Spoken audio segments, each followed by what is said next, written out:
మా తాతయ్య కుండలు వేసుకున్నాడా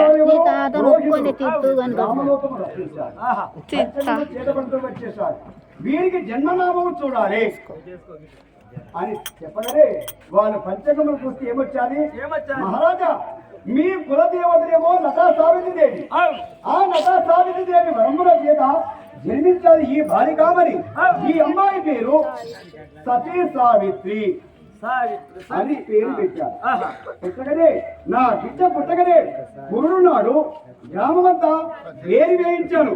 వేరు వేయించి అన్నదానము, గోదానము, భూదానము, వస్త్రదానము, హిరణ్య దానము ఇవన్నీ లెక్క లేకుండా పంచిపెట్టాను. మస్తు మందికి అందరికి దాన ధర్మం లేదు అనకుండా అంతే.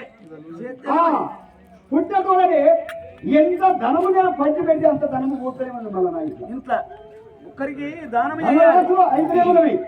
నాకు లక్ష్మి ప్రసన్నమైంది కాబట్టి నటా సావిత్రి దేవి వరమ చేత జన్మించాలి. ఈ అమ్మాయి పేరు సతీ సావిత్రి అని పేరు పెట్టారు. పెట్టి వారు వెళ్ళారు. నా బిడ్డ ఇప్పుడు పెరిగి పెద్దదయ్యాలి. పెరిగి పెద్దదయ్యి ఈడే నా ఇంటిలో ఎరిగింది తింటున్నది. ఏంటిరా పెరిగి పెద్దదైంది.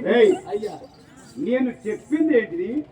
ఈడ ఎరిగిందంటే అట్లా కాదయ్యా, పెరిగి పెద్దదైంది. అవును ఆమె ఈడ ఎరిగింది తింటున్నది. పెద్ద మనిషి అప్పుడు అమ్మాయి పెళ్ళిడికి వచ్చిందిరా. పెళ్ళిడికి వచ్చింది ఆమె మంచిగా సంతోషంగా ఉన్నది కదా. విద్యాభ్యాసం చేస్తున్నారు. పాఠశాల ప్రతినిత్యము పాఠశాలకు వెళ్ళి విద్యాభ్యాసము నేర్చుకున్నది. సకల శాస్త్రములు నేర్చుకున్నది నా బిడ్డ. ఏంటిది? ఫోను. ఫోనా? ఎందుకు ఫోను? అక్కడ ఉండాలని వెంబడ బయలుకు పోయినప్పుడు. ఏంటి కోసము? ఏంటికంటే ఇక అప్పుడప్పుడు మెసేజ్లు పెట్టుకుంటారు. అందులో చూసుకుంటారు, అన్ని కనబడతాయి. అట్లాంటి ఆమె చేసిన నంబర్ ఇస్తాను. ఆమెదేమో ఐడియా. ఐడియా నాదేమో ఎయిర్టెల్. నేను ఎయిర్టెల్, అమ్మాయికి ఏమో ఐడియా. అప్పుడప్పుడు మెసేజ్లు నేను పెడతా. జీవితాన్ని మార్చేదే ఐడియా. ఇప్పుడు పెరిగింది అది జియో. అప్పుడు ఐడియా. ఐడియా ఇదేమో ఎయిర్టెల్. ఎయిర్టెల్ రెండు టచింగ్ అవుతాయి.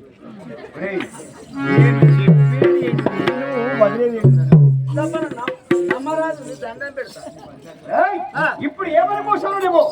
ఆమె పెరిగి పెద్దదై వయోవంతరాలు అయింది. అవును భవనంలో ఉంచిన లాభం లేదు. ఇవాళ రేపు బడికని పోతున్నారు, ఆటోలు ఎక్కుతున్నారు, బస్సులు ఎక్కుతున్నారు, ఎన్నో కలుసుకుంటున్నారు.